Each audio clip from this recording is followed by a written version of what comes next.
Chairperson, Excellencies and distinguished delegates, I'm the patron of Face Equality International. We are a global alliance of not-for-profits working with people with visible disabilities.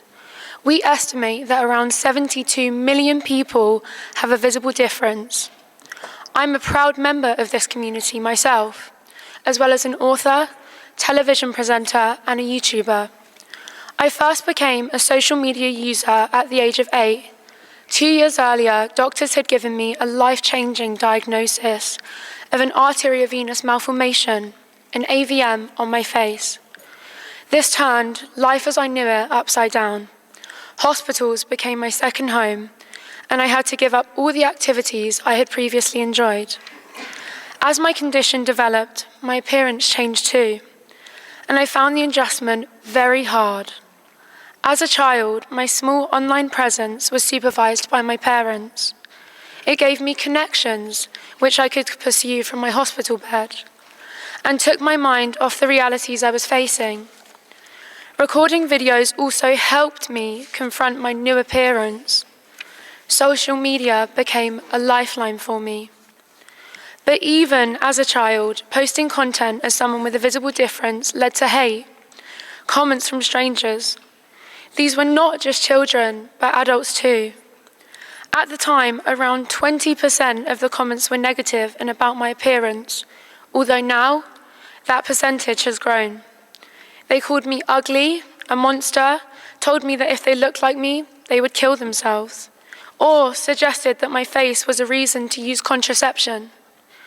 Bullies target difference, and facial difference is probably the difference which stands out the most in the online world.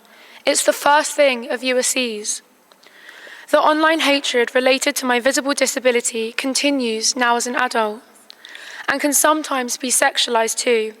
I have had my videos stolen, used as clickbait, and dubbed to include dangerous health misinformation. I have reported hateful comments to social media platforms, but rarely with response. Even when vile content is ultimately removed, the delay means that millions of people have already seen it, and blocked users often just re-register.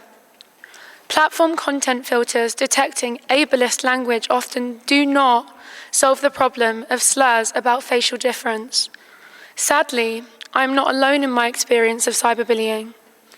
A 2021 study conducted in the US found that 1/3 of teenage participants with a craniofacial condition had experienced cyberbullying, although around only half usually report it.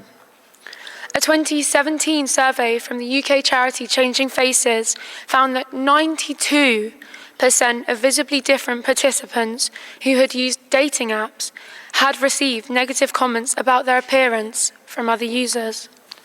Social media can be a force for good and a mouthpiece for those who feel voiceless in society.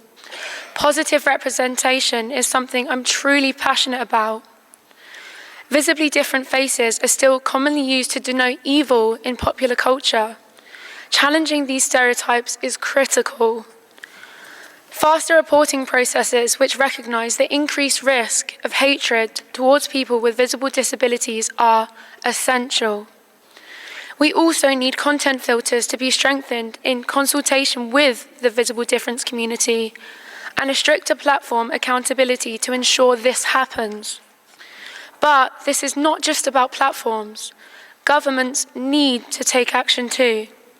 The facial difference community are often ignored within the legal and policy system, especially within systems based on a medical model of disability, which fail to recognize the extreme social barriers encountered by those with facial differences. The country reporting system under this UN CRPD offers an important opportunity to counter this continued marginalization at a policy level. I turn now to digital inclusion.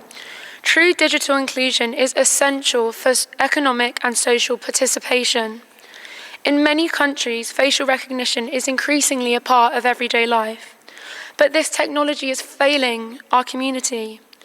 We know that many people with facial differences have trouble accessing banking apps or using automatic passport gates. We have also heard of people unable to apply for jobs or struggling to obtain official identity documents because the traditional technology does not recognise their face. This digital exclusion threatens our ability to support ourselves and to participate fully in society. And the rise of AI image generators risks reinforcing that negative stereotype of people with facial differences. This technology and the people operating it need to be trained correctly in consultation with this community. The people in this room have the power to make the human rights of people with visible differences visible at last. This means investment in accessible digital systems which treats all faces equally, stronger platform accountability, and inclusive policies to ensure that everyone can contribute to society equally. It is time that we are heard as well as seen. Thank you.